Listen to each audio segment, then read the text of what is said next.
నమస్తే and welcome to story board.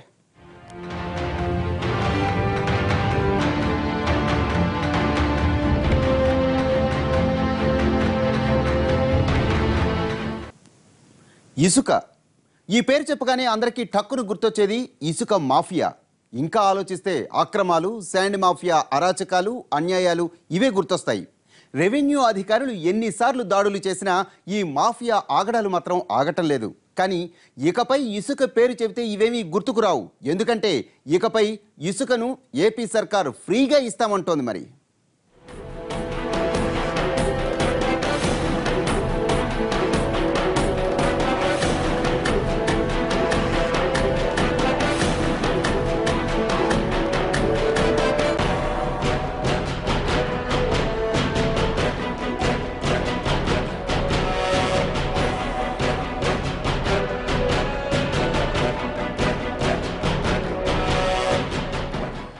అవును, ఏపీలో ఇప్పుడు ఇసుక ఫ్రీగా ఇవ్వబోతున్నారు.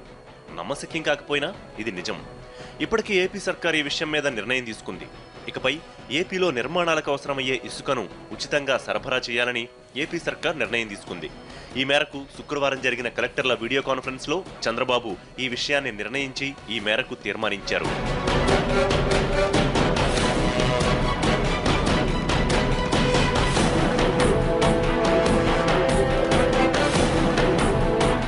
ఇసుకంటే ప్రతి ఒక్కరికి అవసరమే. చిన్న గోడ దగ్గర నుంచి అతిపెద్ద నిర్మాణం వరకు ఏది కట్టాలన్నా ఇసుక తప్పనిసరి. శతాబ్దాలుగా నిర్మాణ రంగంలో ఎన్నో మార్పులు వచ్చాయి. మట్టి ఇటుక స్థానంలో సిమెంట్ ఇటుకలు వచ్చాయి. సిమెంటు స్థానంలో ఫ్లై యాష్ వచ్చింది. కానీ ఇసుక స్థానాన్ని మాత్రం ఏదీ భర్తీ చేయలేకపోయింది. గోడలకు ప్లాస్టింగ్ దగ్గర నుంచి పటిష్టమైన కాంక్రీట్ వరకు అన్నింట్లోనూ ఇసుక పాత్ర ఎనలేనిది. అసలు మట్టి ఇటుకలు లేకపోతే వేగవంతంగా నిర్మాణం చేపట్టడానికి సిమెంట్ ఇటుకలు వాడతారు. కొన్ని చోట్ల పెద్ద పెద్ద కంకర ఇటుకలు వాడతారు. కానీ ఇసుక లేకుండా మాత్రం ఏ నిర్మాణాన్ని పూర్తి చేయడం అసాధ్యం. అందుకే ఇసుకకు అంత డిమాండ్ వచ్చింది. తాత్కాలికమైనటువంటి డిమాండ్, కృత్రిమమైనటువంటి డిమాండ్ క్రియేట్ చేస్తూ అందని ద్రాక్ష కింద తయారు చేసి ఇసుకని అన్ఇంటరప్టెడ్గా సప్లై లేకుండా, నిరంతరాయంగా అందించే పరిస్థితి లేకుండా అనేక ఆటంకులు సృష్టిస్తూ వచ్చారు. ఇది ఫ్రీ చేసేయడం వలన ఇది కొంచెం ఖచ్చితంగా ఇప్పుడు ఏదైతే ఇబ్బందులు ఎదుర్కోవడం జరిగిందో భవన నిర్మాణ రంగం, అవన్నీ తొలగిపోయే అవకాశాలు ఉన్నాయి. నిర్మాణ రంగంలో అన్ని తయారు చేస్తారు. సిమెంట్, స్టీల్, ఇటుకలు వగైరా వగైరా అన్ని పరిశ్రమల నుంచి తయారు చేస్తారు. కానీ ఇప్పటికీ నిర్మాణ రంగంలో పరిశ్రమలు తయారు చేయలేనిది, ప్రత్యామ్నాయం లేనిది ఒక్కటే, అది ఇసుక. ఇది సహజ సిద్ధంగా ప్రకృతి నుంచి రావాల్సిందే. నదులు, నదీ పరివాహక ప్రాంతాల నుంచి మొదలు పెడితే కాలువలు, ఇతర రీచ్ల వరకు అన్ని చోట్ల దొరికే ఇసుకనే నిర్మాణాలకు వినియోగించాలి. ఏపీలో విశాలమైన సాగర తీరం ఉన్న సముద్ర తీరాల్లో దొరికే ఇసుక నిర్మాణాలకు పనికిరాదు. సముద్ర ఇసుక చాలా మెత్తగా ఉన్నా దాంతో నిర్మాణాలు చేపట్టడానికి కుదరదు. అందుకే దశాబ్దాలుగా ఇసుక కోసం నదుల రీచ్ల మీదే ఆధారపడాల్సి వస్తోంది.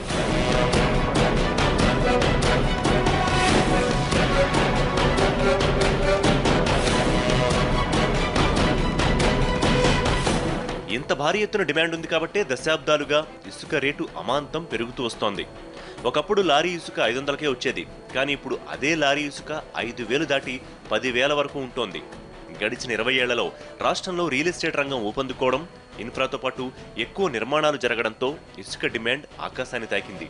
దీంతో ఇందులో కోట్లు గడించడానికి ఇసుక మాఫియా వేళ్లూనుకుంది. మొదట్లో ఎక్కువ రేటుకి ఇసుక అమ్ముకునేవాళ్లు కాస్త పెరుగుతోన్న అవసరాలను బట్టి అక్రమాలకు తెరతీశారు. అనుమతి లేని చోట్ల తవ్వకాలు జరపడం, పర్మిషన్ తీసుకున్న దానికన్నా పెద్ద ఎత్తున తవ్వేసుకోవడం, నిబంధనల్ని పక్కన పెట్టి ఇసుకను తరలించడం, ఇలా ఇసుక మాఫియా ఆగడాలకు అడ్డమే లేకుండా పోయింది.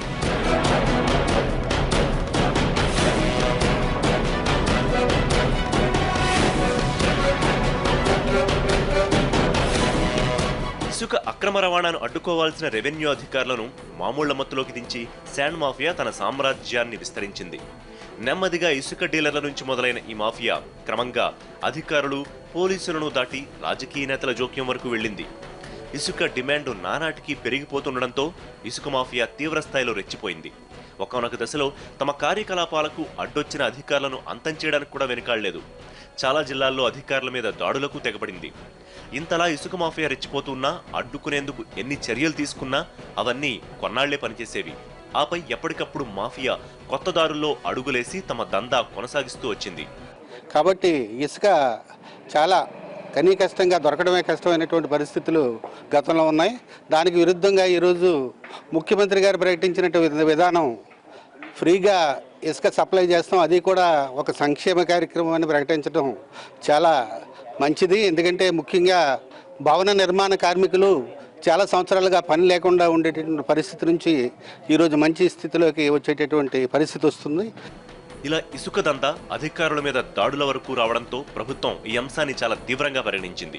దీనికి తోడు కొత్త రాష్ట్రం, కొత్త రాజధాని, కొత్త వనరుల నిర్మాణాలను దృష్టిలో ఉంచుకుని అధికార పార్టీ ప్రభుత్వ నేతలపై వెల్లువెత్తుతోన్న ఆరోపణలకు చెక్ పెట్టేలా ఇసుకను ఉచితంగా ఇవ్వాలని నిర్ణయం తీసుకుంది. ఇదే ఇప్పుడు ఏపీలో విస్తృత చర్చకు తెరలేపింది. ఇసుకను ఫ్రీగా ఇవ్వాలని ఏపీ ప్రభుత్వం తీసుకున్న నిర్ణయం నిజంగా సంచలనమే.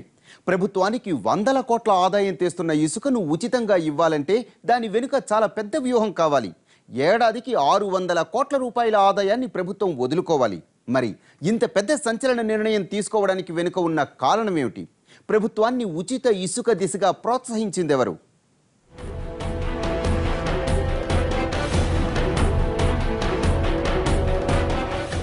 ఆంధ్రప్రదేశ్ ఎన్నో అపార వనరులు, అవకాశాలు ఉన్నా ఆదాయం లేక 2 ఏళ్లుగా ఇబ్బందులు పడుతున్న రాష్ట్రం. ఏపీ సర్కారుకు ఆదాయం తెచ్చిపెట్టడానికి ఎన్నో మార్గాలు అనుసరించారు. ఆఖరికి అరుదుగా కేవలం ఏపీలో మాత్రమే దొరికే ఎర్రచందనాన్ని అమ్మి ఆదాయం సమీకరించేందుకు కూడా రాష్ట్ర ప్రభుత్వం ప్రణాళికలు రచించింది. ఇలాంటి టైంలో ఇసుక విషయంలో ఏపీ సర్కారు తీసుకున్న నిర్ణయం పెద్ద సంచలనమే అవుతోంది. ఎందుకంటే ఇప్పుడు ఏపీ సర్కారుకి ఏటా ఇసుక రీచుల నుంచి 600 కోట్ల రూపాయలకు పైగానే ఆదాయం వస్తోంది. కానీ తాజాగా తీసుకున్న నిర్ణయం వెనుక భారీ కసరత్తులే ఉన్నాయి.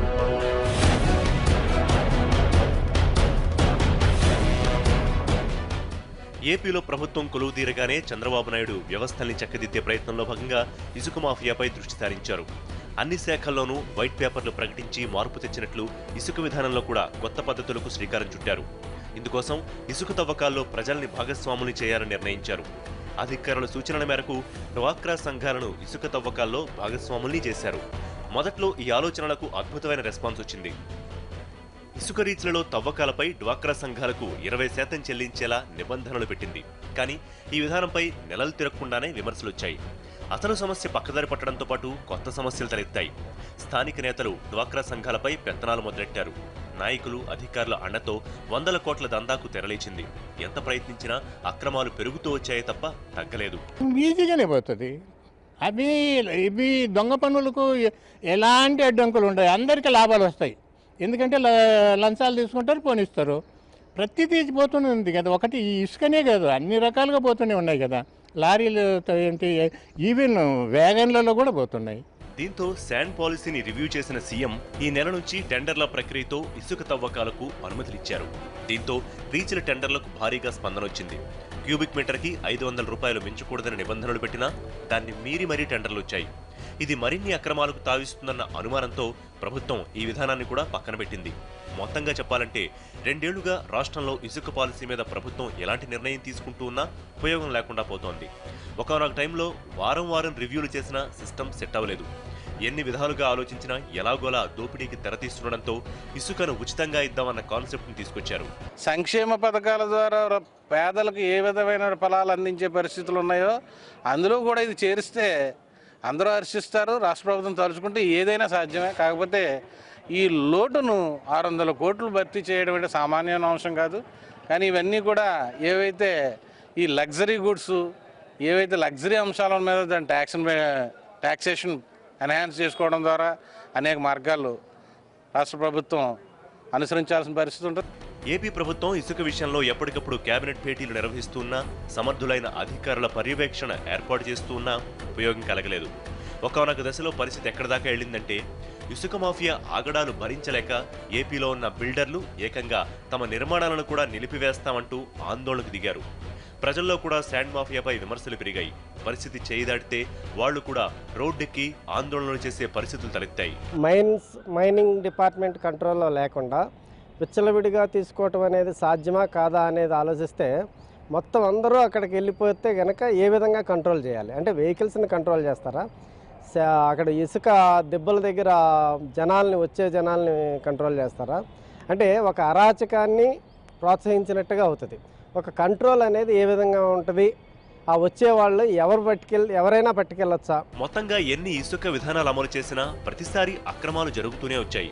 అధికారులతో పాటు రాజకీయ నాయకులు కూడా భారీగానే సంపాదించారు.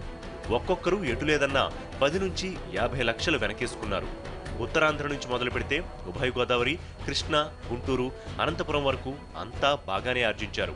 ఒకానొక టైంలో కొందరు నేతలు ఎన్నికల్లో తాము పెట్టిన ఖర్చంతా ఒక్క ఇసుక మాఫియాతోనే ఆర్జించారన్న ఆరోపణలు ఉన్నాయి. ఇలా అవినీతికి రాజకీయ అండదండలు దొరకడంతో మాఫియా రెచ్చిపోయింది. పరిస్థితి ఎంత దారుణంగా తయారైందంటే ఏపీలో కిలో బియ్యం కన్నా కిలో ఇసుక రేట్ ఎక్కువ అనే సిచ్యుయేషన్ క్రియేట్ అయింది. ఇసుకని మాకు ఉచితంగా ఇవ్వాల్సినటువంటి అవసరం లేదు. మీరు అంటే ఇసుక సప్లైలో మనం ఎప్పుడైతే దానికి ఒక ధర నిర్ణయించి అమ్మడం మొదలుపెట్టేటప్పటికి ఈ మాఫియా అంతా ఎంటర్ అవుతుంది. కాబట్టి ఇసుకని మీరు మాకు ఫ్రీగా ఇచ్చినప్పటికీ కూడా మేము ప్లాన్ మంజూరు చేసే సమయంలోనే భవనాల మీద చదరబడికి ₹2, ₹3 కనుక మీరు నిర్ణయించినట్లయితే మేము పే చేయడానికి సిద్ధంగా ఉన్నాం. తద్వారా మళ్ళా దీన్ని మనం సమకూర్చుకోవచ్చు. ఏదైతే ఆదాయం మనం పోతుందని అనుకుంటున్నాం దాన్ని సమకూర్చుకోవచ్చు. ఎంత జరుగుతూ ఉన్నా సీఎం ఎప్పటికప్పుడు ఎన్ని చర్యలు తీసుకుంటూ ఉన్నా, ఎన్నిసార్లు శాండ్ పాలసీని మార్చినా, ఎన్ని కొత్త విధానాలు అమలు చేసినా, నిఘా పెంచినా ఈ ఇసుక రీచ్లలో అవినీతి పెరుగుతూ వచ్చింది తప్ప ఎక్కడా తగ్గిన పాపాన పోలేదు. దీంతో ఇలా లాభం లేదనుకున్న ప్రభుత్వం ఏకంగా ఇసుకను ఉచితంగా ఇవ్వాలని నిర్ణయం తీసుకుంది. ప్రస్తుతం ఏపీలో ఇసుక రీచ్ల తవ్వకాల నుంచి అన్ని ఖర్చులు పోను అధికారికంగా ప్రభుత్వానికి 600 కోట్ల దాకా ఆదాయం వస్తోంది. ఈ ఒక్క ఆదాయాన్ని పక్కన పెడితే ఇసుకను ఉచితంగా ఇవ్వచ్చన్న కోణంలో ఏపీ సర్కారు ఆలోచనలు చేసింది. కొత్త రాజధాని నిర్మాణం, ఏపీలో మౌలిక వసతుల అభివృద్ధి, ప్రజల మీద భారం తగ్గించడంతో పాటు ముఖ్యంగా శాండ్ మాఫియా అరాచకాలు, అక్రమాలు తగ్గించడానికి ఇసుకను ఉచితంగా ఇవ్వాలని నిర్ణయం తీసుకుంది. ప్రజల కోసం 600 కోట్లు, అక్షరాల 600 కోట్ల రూపాయల ఆదాయాన్ని వదులుకోవడానికి సర్కారు చేసిన త్యాగం పక్కదారి పడితే పరిస్థితి ఏమిటి? ఎన్ని దారుల్లో అడుగులు వేసినా కొత్త దారుల్లో కోట్లు వెనకేసుకునే శాండ్ మాఫియా ఏం చేయబోతోంది? అసలు ఈ ఫ్రీ పక్కదారి పట్టకుండా ఉన్న మార్గం ఏమిటి? శాండ్ మాఫియా రెచ్చిపోతున్న రాష్ట్రంలో ఇసుక కోసం హత్యలు చేస్తున్న ఈ రోజుల్లో ప్రజలకు ఇసుక ఫ్రీగా ఇవ్వటం అసలు సాధ్యమేనా?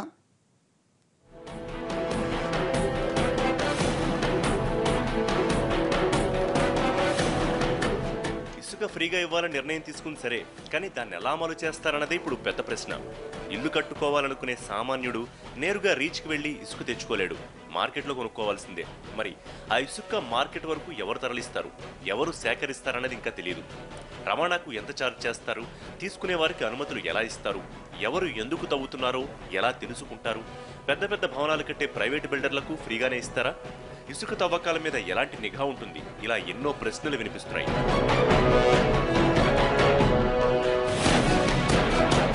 కేవలం ఇసుక తవ్వకం, రవాణా ఛార్జీలు మాత్రమే వినియోగదారు నుంచి వసూలు చేయాలంటే దాన్ని ఎవరు మానిటర్ చేస్తారన్నది కూడా ఇంకా తేలలేదు.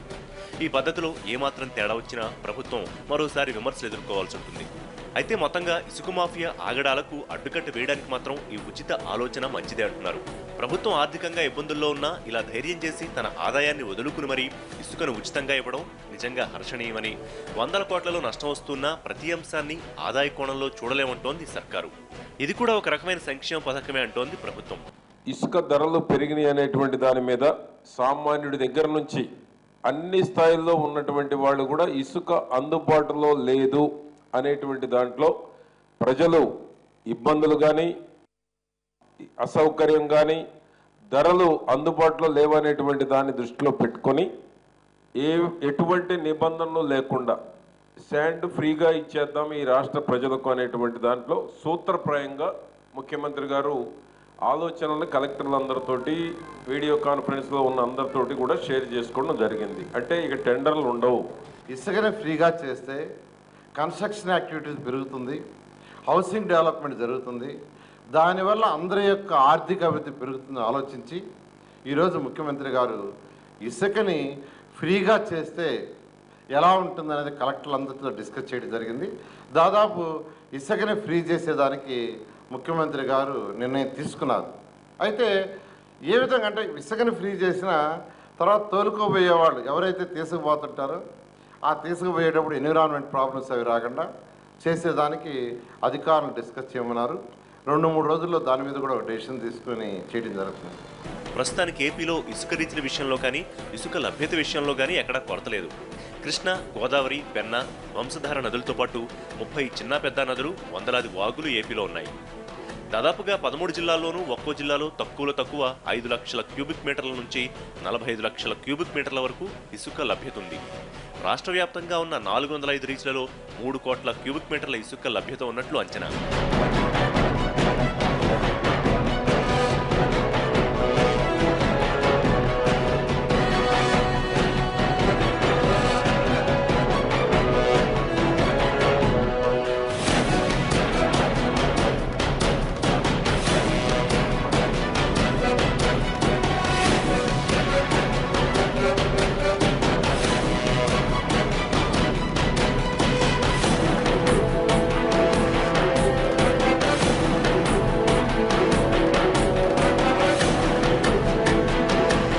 దేశంలో ఏ రాష్ట్రంలోనూ ఉచితంగా ఇసుక ఇవ్వడం లేదు. దీంతో శాండ్ మాఫియా ఈ ఫ్రీ ఇసుకను నేరుగా వేరే రాష్ట్రాలకు తరలిస్తే మరింత అక్రమాలకు తావిచ్చినట్లవుతుంది.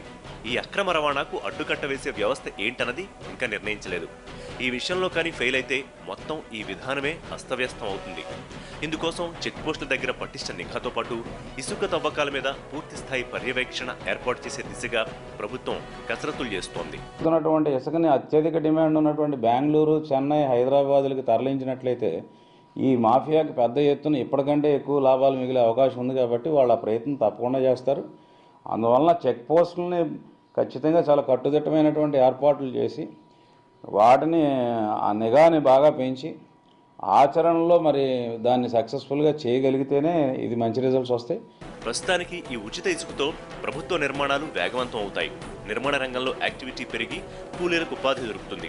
నిర్మాణ సామాగ్రి వ్యాపారం కూడా జోరందుకుని అపార్ట్మెంట్లు, ఇళ్ల నిర్మాణంలో జాప్యం తగ్గుతుందన్న అంచనాలు ఉన్నాయి. దీనికి తోడు ఇసుక ధర వల్ల బిల్డర్లు కూడా ఫ్లాట్ల ధరలు పెంచారు. కానీ ఫ్రీ ఇసుక వల్ల అవి కూడా తగ్గే అవకాశం ఉంటుందని ఈ విధానంపై సానుకూల దృక్పథంతో ఉంది. ప్రస్తుతానికి రాష్ట్ర ప్రభుత్వం ఉచితంగా ఇసుక ఇవ్వాలని మాత్రమే నిర్ణయం తీసుకుంది తప్ప ఇంకా పూర్తిగా విధి విధానాలు మాత్రం ఖరారు చేయలేదు. రాబోయే 15 రోజుల్లో దీనిపై సమగ్ర విధానం తీసుకొచ్చి ప్రజలకు ఇసుక కష్టాలు తొలగించే దిశగా అడుగులేస్తుంది. అయితే ఇప్పటి వరకు 2 ఏళ్లుగా ఎన్నో ఇసుక విధానాలు అమలు చేసినా అవన్నీ బెడిసికొడుతూ వచ్చాయి. దీనికి తోడు వాటిల్లో ఉన్న లోపాలను శాండ్ మాఫియా వరంగా మార్చుకుని రెచ్చిపోయింది. ఇప్పుడు కొత్తగా తెరపైకి తెస్తున్న ఈ ఫ్రీ శాండ్ పాలసీతో ఎలాంటి ఇబ్బందులు తలెత్తుతాయనేది కూడా అది అమలయ్యాకే తెలుస్తుంది. రాజకీయంగా ఈ నిర్ణయం ప్రభుత్వానికి కలిసి వచ్చినా ఇందులో అక్రమాలకు తావు లేకుండా చేయగలిగితేనే ప్రభుత్వ లక్ష్యం నెరవేరుతుందన్న అభిప్రాయాలు వినిపిస్తున్నాయి. మొత్తంగా ప్రభుత్వం తీసుకున్నది సాహసోపేత నిర్ణయమే. రాష్ట్రంలో 100 కోట్ల రూపాయల వ్యాపారంతో వేళ్లునుకుపోయిన శాండ్ మాఫియాను కాదని, లబ్ధిదారులకు ఉచితంగా ఇసుకను ఎలాంటి అక్రమాలకు తావు లేకుండా సరఫరా చేయడం ఎలా అన్న విషయంలో ప్రభుత్వం చాలా పగడ్బందీ వ్యవస్థను రూపొందించి దాన్ని అంతే సమర్థంగా అమలు చేయాలి. లేకపోతే ఈ విధానం కూడా విఫలమై అబాజుపాలయ్యే ప్రమాదం ఉంది.